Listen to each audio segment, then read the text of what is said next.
Okay, good evening, everybody. My name is Blessing. Um, I live in Italy. You can see the channel name is Niger in Europe Info Group. This YouTube is not a personal YouTube. This YouTube we also have WhatsApp group. We have Facebook group.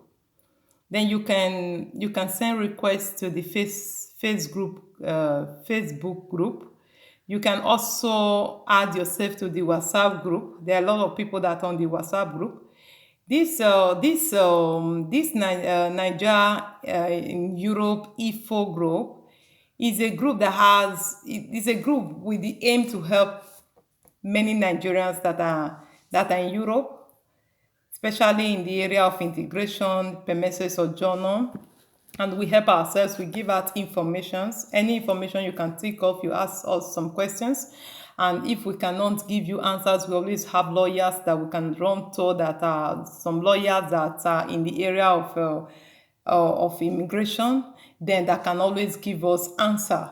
Then anything you are just into any trouble, just try to reach out to us. Then we would always try a way by God's grace to help you. This is about this particular group. Then the Bible always says that the prophet is not honored in his own home, in his own village, in his own town.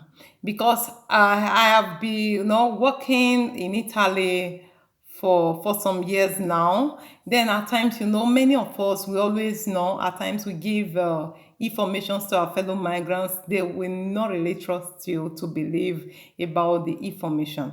Then this is exactly the point that I want to clear here. Because in every province in Italy, there is always more than one cultural mediator, more than one interpreter that speaks English, that understands English, that is not somebody that went to study English.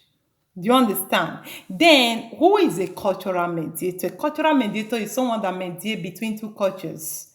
Do you understand? When you're talking about being a cultural mediator, being an interpreter, it's a very different thing.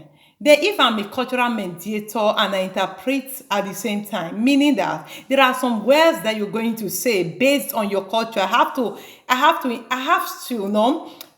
interpret what you are saying based on the context from which you are talking. There are some things that you will say that banally, somebody literally, somebody that's studying English may not be able to interpret correctly.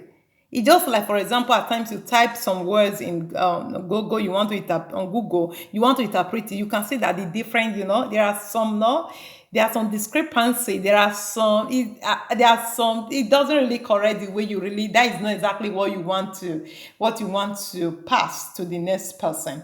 Then, at times many people call me, like their lawyer tell them this, then I will tell them, okay, put me onto your lawyer. Then when the lawyer will now explain what he's trying to tell that person, because the lawyer studying English, right?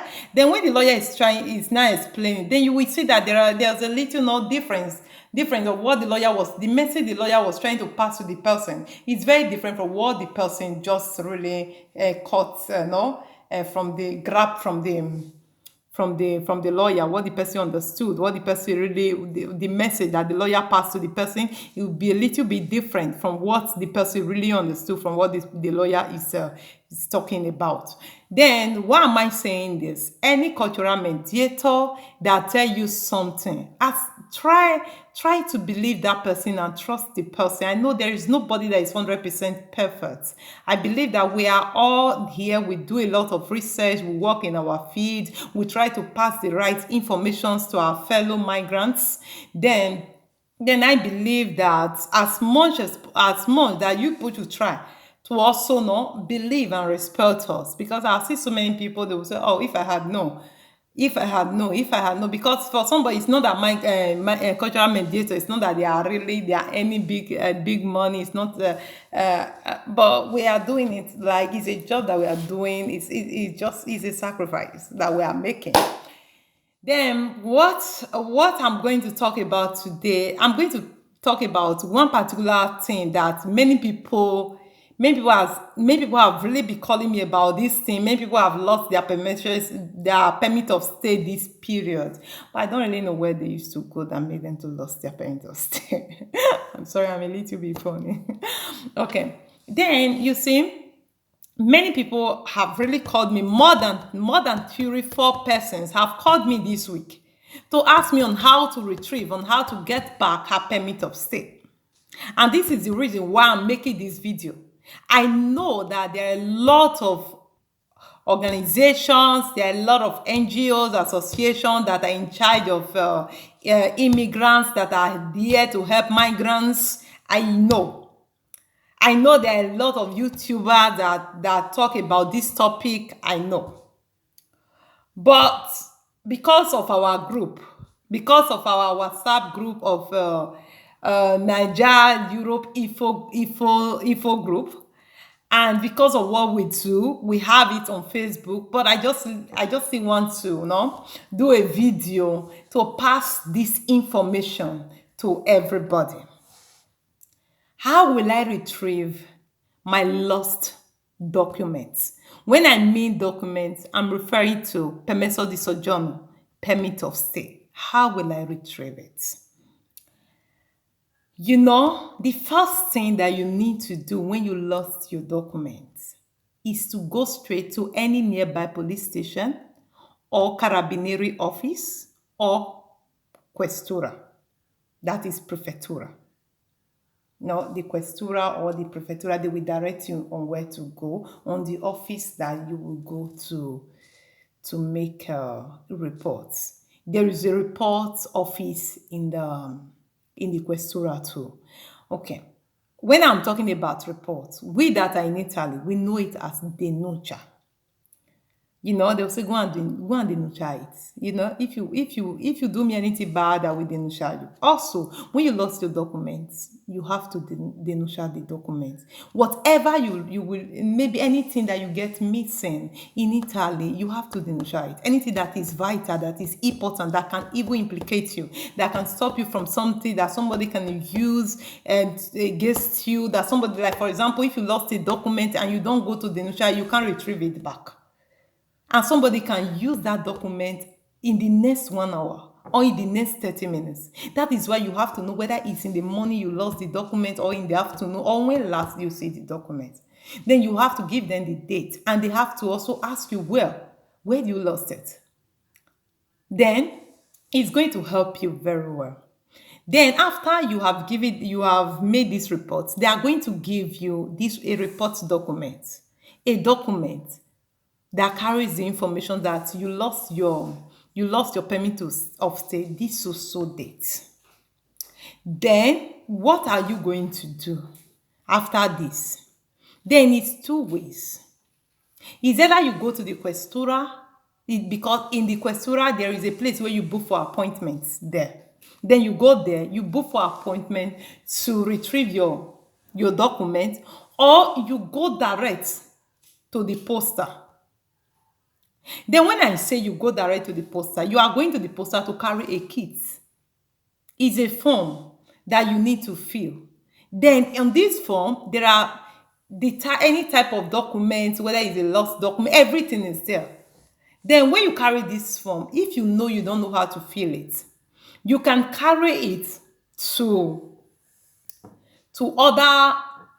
anybody that you know can help you, to immigration lawyer, to CAF, or to any association that you know that they're in charge of immigration. They can always assist you and they can always help you. Then you will fill it. After you have filled it, I believe that the kit costs 13 euros, but I don't know. I don't want to pass any wrong information to you.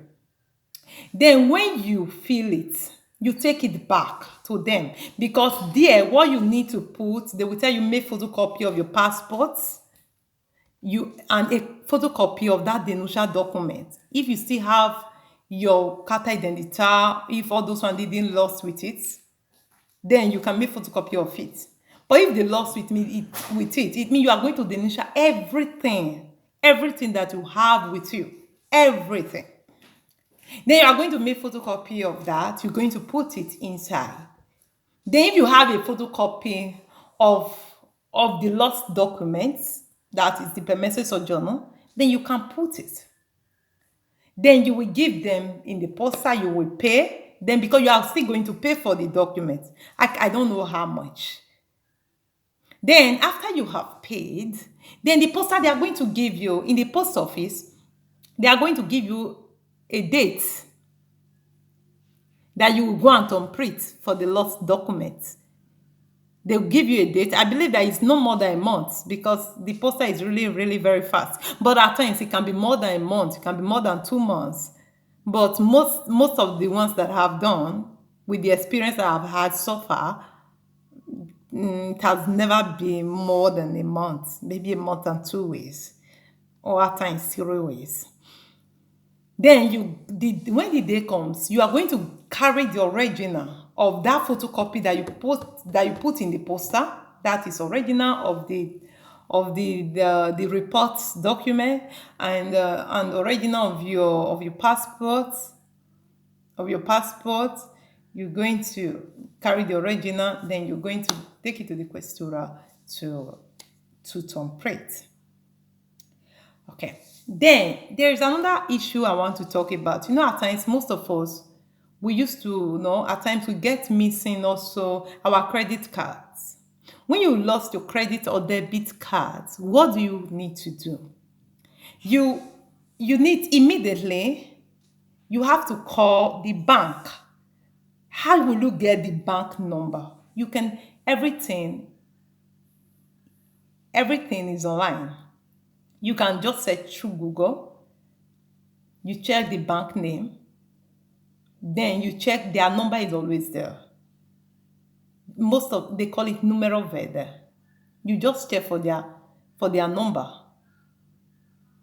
Then when you call the number, you will tell them to block your cards, that you just got your card missing.